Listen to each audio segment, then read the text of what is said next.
On today's edition of the Respectful Divorce Podcast, we're talking with Christine Hammond, a leading mental health influencer, author of Abuse Exposed, Identifying Family Secrets That Breed Dysfunction, and The Exhausted Woman's Handbook. Now here's our host, Camille Milner, a collaborative divorce attorney in Denton, Texas, with today's podcast. Well, Christine, thank you for joining us today on the Respectful Divorce Podcast. I've got more questions than we can possibly cover in the time that we have allocated, and I want to thank you for giving us this time today. So we'll just dive right in. Can you tell the listeners a little bit about who you are and what you do? Sure. Thank you so much for having me today. I really appreciate it. I'm looking forward to this, and we'll be happy to do another one at a different time so that we can follow up on some of those other questions. So I'm Christine Hammond. I'm a licensed mental health counselor. I'm nationally certified.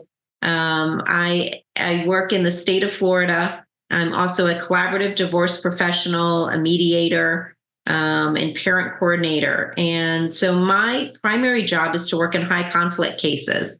That's my specialty. I love working in that area. And I try to help find resolution, oftentimes when there is no resolution, to keep people out of the court system. So that I would say that sums up my job in every different role that I play. And so I'm happy to be able to talk about any of my insights along that way.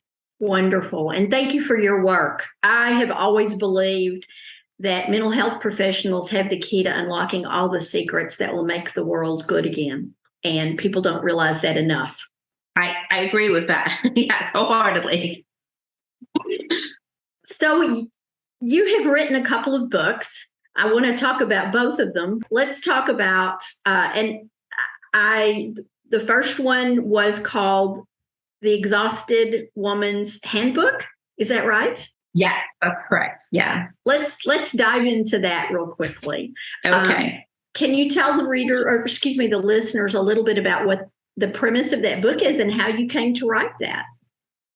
Sure. That really came from my own experience and then some of my own clients' experience, who I was coming across just very exhausted people who were acting and behaving in ways that were probably fairly destructive for their life, and causing unnecessary conflict. And what I found is that the exhaustion a lot of times is due to trauma. So unresolved trauma in a variety of different ways, whether that's childhood trauma or current trauma that a person is going through.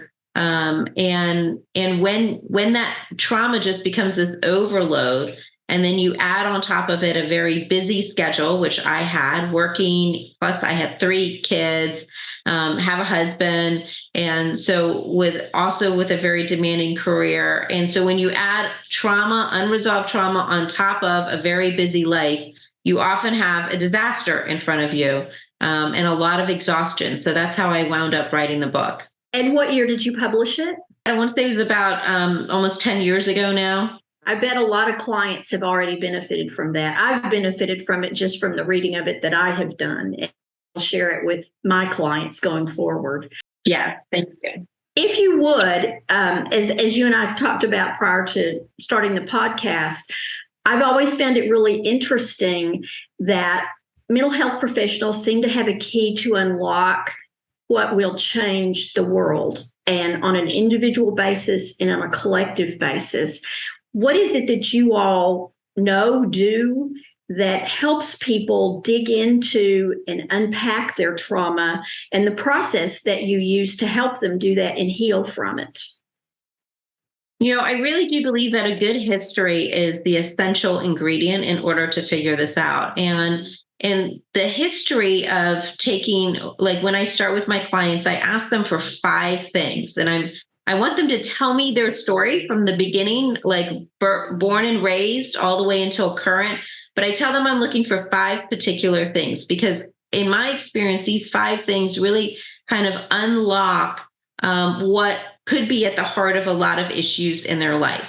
So the first thing is, like, tell me about deaths that you have had, like significant deaths or losses of people that you have known. The second is any abuse that you might have experienced. And abuse comes in many different forms, and that's the subject of my other book that we can talk about at a different time. But there's a lot of different ways that people can be abused over the years. Next is any kind of trauma. So that trauma could be, for instance, in Florida, we have hurricanes. And so oftentimes, like, hurricane trauma is fairly significant, and is something that people have experienced. Trauma could also be a divorce of a parent. That could be a trauma. So we have deaths, we have abuse, we have trauma, and accidents is the next one. A lot of people miss the idea that you could have fallen off of a horse, for instance, and hit your head really bad, had a concussion, and that accident could have been very detrimental to yourself. And so that's an important ingredient. And then the last is addiction. And addiction for me is anything personal or family related. So if you have a family member, for instance, who's an alcoholic, a lot of times the entire family dynamic is still operating off of a person being an addict, even if they are no longer an addict.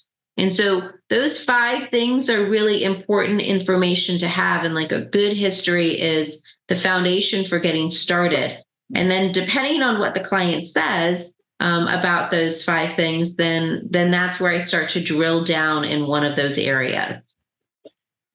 And how can you help me better understand when I hear people say, oh, you just go to a therapist and all you do is rehash your family history and figure out a way to blame your parents?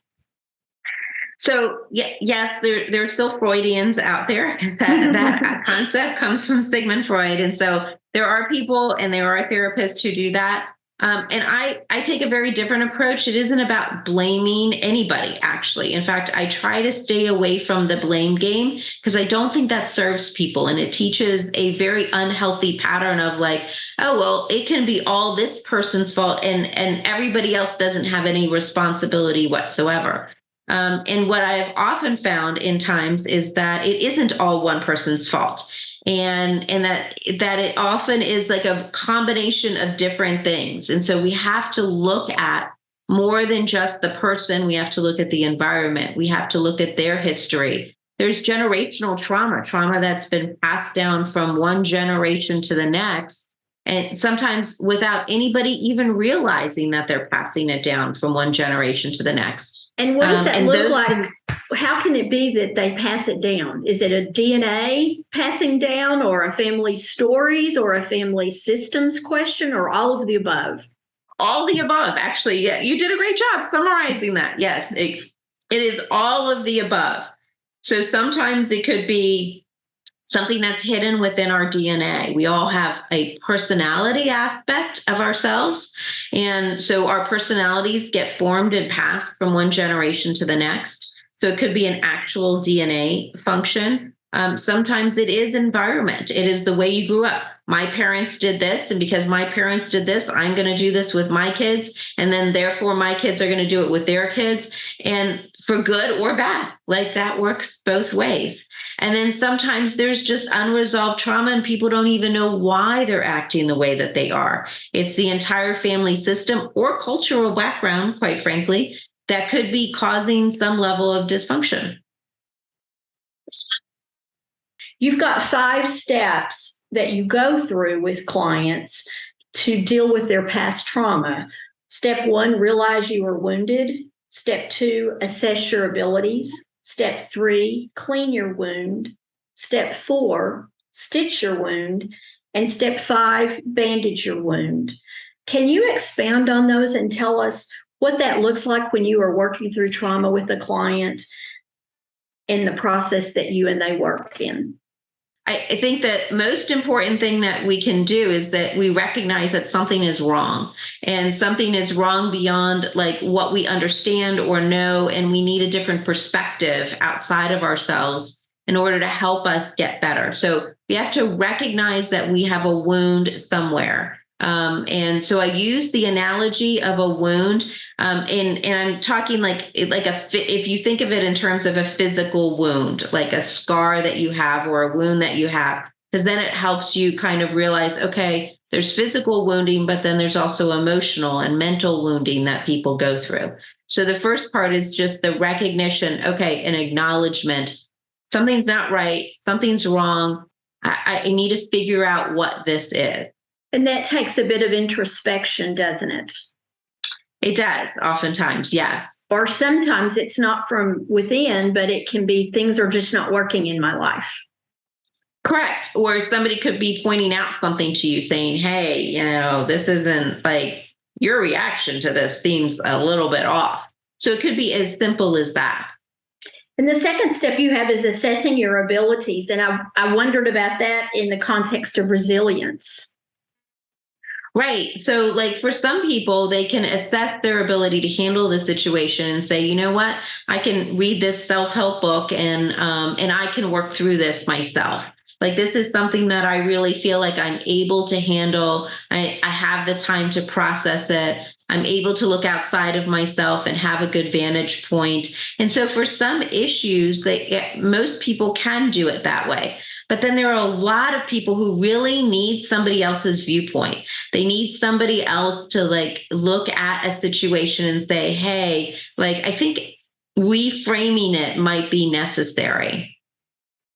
And then the next one you have is cleaning your wound, which I also find fascinating. So the idea of cleaning a wound is really important. Oftentimes, like we want to see the wound and we want to fix it, and we don't want to actually clean it. Just like with an actual wound, there can be an infection that often winds up in a wound. If you don't clean it out properly, the same thing happens with this. So if we have an unresolved trauma, for instance, and let's just say like it's an unresolved trauma from childhood where there was an abusive event, and we don't clean that wound out, meaning that we don't examine it. We don't look at it from the point of like how we felt, what we thought about the event, what our fears were, what the consequences were that resulted, what are our behaviors that wind up happening later on because of that one event. Like if we don't actually clean it out and examine it, then we're not going to fully heal from it. We can cover it up, we can Band-Aid it, but we're not actually going to get true healing from it. And I think like a physical wound, it can cause more scarring than healing if it's not properly cleaned out. Would that be what you would say? Absolutely. Totally agree with that. So the next one is stitch your wound. Yeah, so stitching your wound is most often, like I like to call it reframing, right? So going back to the example of the childhood trauma, once we've cleaned out the wound, then we reframe it. We look at it from a different perspective. We try to see how all the other players acted and behaved. And maybe we start to show compassion for some of them or understanding that they were perhaps operating or existing out of their own trauma. Not that we take responsibility away from somebody, but that we recognize that we all can play a role in this. And sometimes also stitching it up means that we have to take responsibility for our own actions and behavior, because perhaps somehow we contributed to how we got to this space. And so that's part of stitching it up. And is a part of that taking whatever trauma or wound that was and making it part of your fiber in a learning lesson context, rather than a continuing wound? Yes, that's exactly right. Like reframing it in a way that allows us to be healthy, even talk about it later without feeling the trauma that goes along with it. And so the fifth step in your list of those steps is bandaging your wound. Can you tell us a little bit about that? Yeah, so when we bandage a wound after we've stitched it up, then that is like how it really allows it to heal fully. So we give it time. Everything needs time to heal. And so we can't like just say, okay, I'm going to talk about this. I'm going to run through the steps. And then, and then expect it to be done with and over with and not give it the necessary time to fully heal. Sometimes the bandaging is forgiveness. It is asking for, giving, granting forgiveness to somebody in some way, or receiving it if that needs be. Like there's different ways that you can wind up bandaging a wound, but forgiveness is usually a part of that journey. Well, I am sure that in our next podcast, we will go much more deeply into this in your second book. I believe it's your second book, Abuse Exposed. Is that correct? Yes, that's correct. But for today, can you tell me how this all applies in what your work is in the collaborative field and as an MHP in that arena and in your parent coordination arena? So what I try to do is, so this is what I do when I'm counseling, but what I do when I'm in those two roles for parent coordination or for collaborative is I recognize that how a person got to where they are right now is because of usually some unresolved trauma. And so showing compassion and empathy for them, even sometimes helping them to identify or recognize that they probably need to work through something with a therapist is part of what I would call like my fair share of the deal. And when you do that and you show somebody understanding and you really treat them from a place of respect, as you start to identify things that they might need to work from, I find that people receive it quite well. And it comes across in a good way. It's much better to address it with from a sense of respect and care than it is from like an angry, you need to go get help, there's something wrong with you kind of attitude or treatment of someone. There's a phrase that you in the MHP world have taught us lawyers, which is help me understand, and turning us into listeners instead of talkers all the time, which I think one of my colleagues here in Denton, Texas, the first lawyer that brought an MHP into our collaborative cases, said, what you all bring is pixie dust.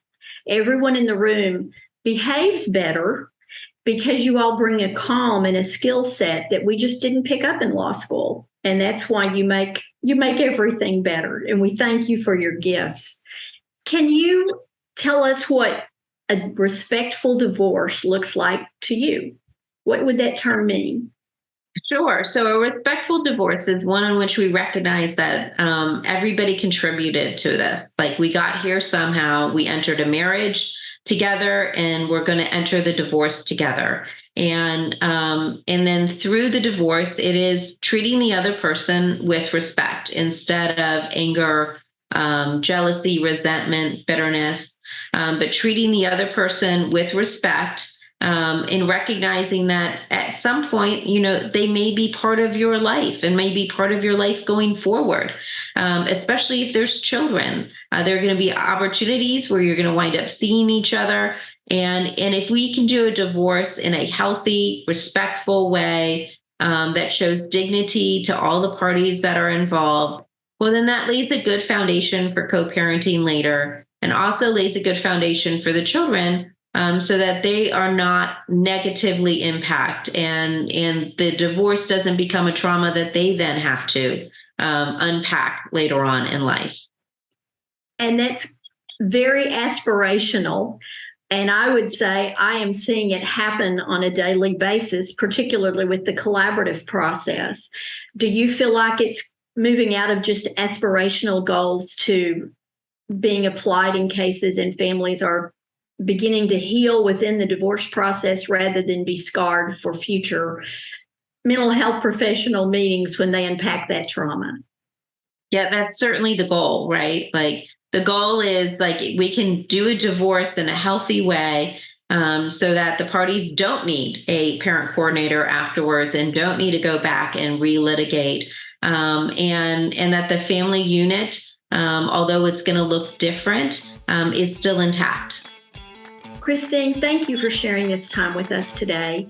I look forward to our second, third, fourth, and as many as we can put together podcasts with you. You're delightful to talk with, and you have such insight and wisdom. And thank you again for today.